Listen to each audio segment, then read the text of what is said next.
So we're recording a little bit of information about my dad's clocks. So we're going to look at a clock today. What's this clock, Dad? The French Empire clock. It was made in about 1850 in France. The triumph of French clockmakers. And they decorated by limoted china, which they inserted into the clock. It was stayed in my house in Harrow for years and years on the mantelpiece. He must have bought this when he was first married.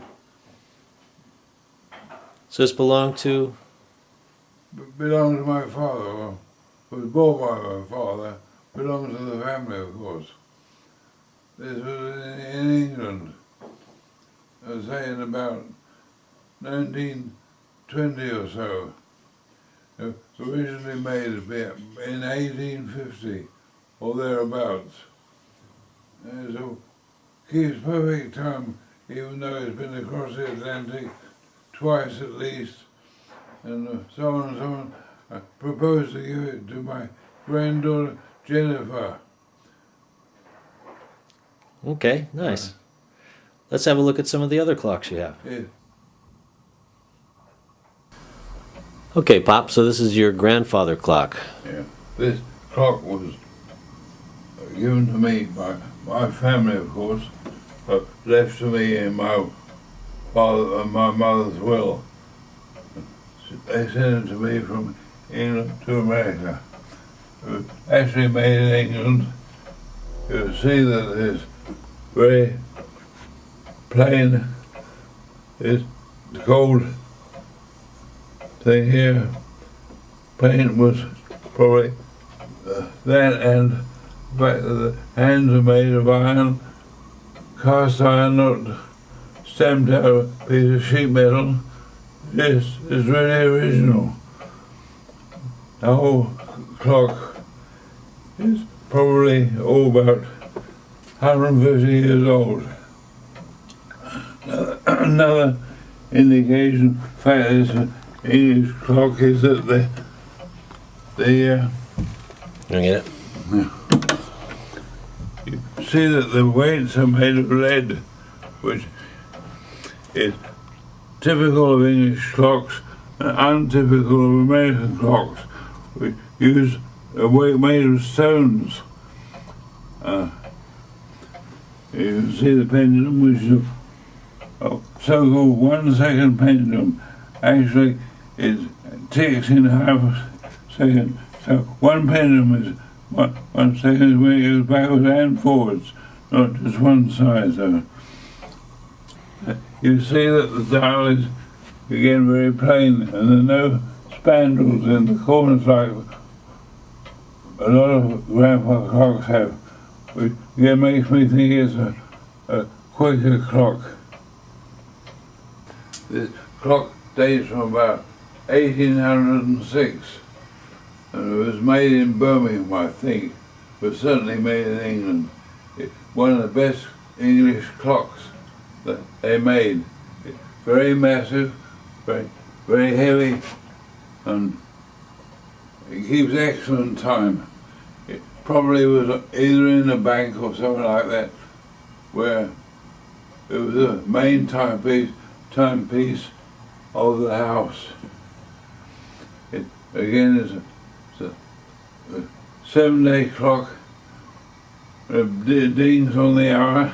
This clock cost me about £40, which I bought in Teddington in England.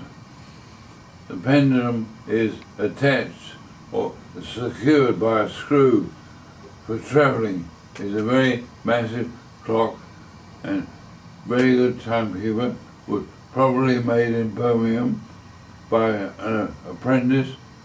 Made lots of them at that time. So this would be probably about 1806. So it's an old clock, and I've seen it in various catalogues and so on. So I'm sure it's worth more than £40 today. This is a French-made skeleton clock. It was made for the great exhibition in London in 1850, which was held in Hyde Park, the Crystal Palace. The unique about this clock is supposed to be a travelling clock. You see, it's quite fragile, so we still have the original packing and so on for it. The unusual thing about it is that its suspension is a piece of thread, not a regular spring suspension. It goes for a week, and being a French clock, the parts are interchangeable, and so it's unique in that respect.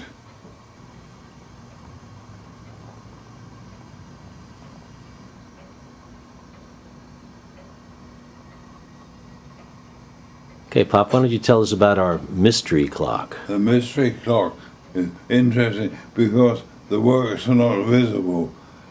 Actually, what happens is our hand is rotated together with a glass disc, which is all part of the thing. The glass disc is moved by an electric motor in the bottom. These clocks were made in Illinois, I think it was, about 1930, something like that. And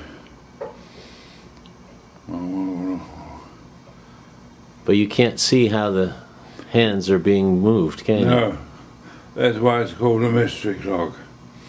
I have an article on this, and you'll find in one of these books on clocks. Anyway, it's American. It was, as I say, made in Illinois by the Golden Clock Company, and I fitted a new electric motor to it. This is a strange clock which I bought from a rummage sale. You see, it's quite a modern movement, quartz movement from China. But the interesting part is the decoration. I think it was probably bought in a souvenir shop. But again, I can't tell, it's just guesswork. You see the picture of chameleons or lizards or whatever they are, all over the thing, climbing all over the thing, which makes me think it came from the Galapagos Islands in South America, the ones that Darwin talked about in his book in the Voyage of the Beagle. I think that's all I've got to say, Tom.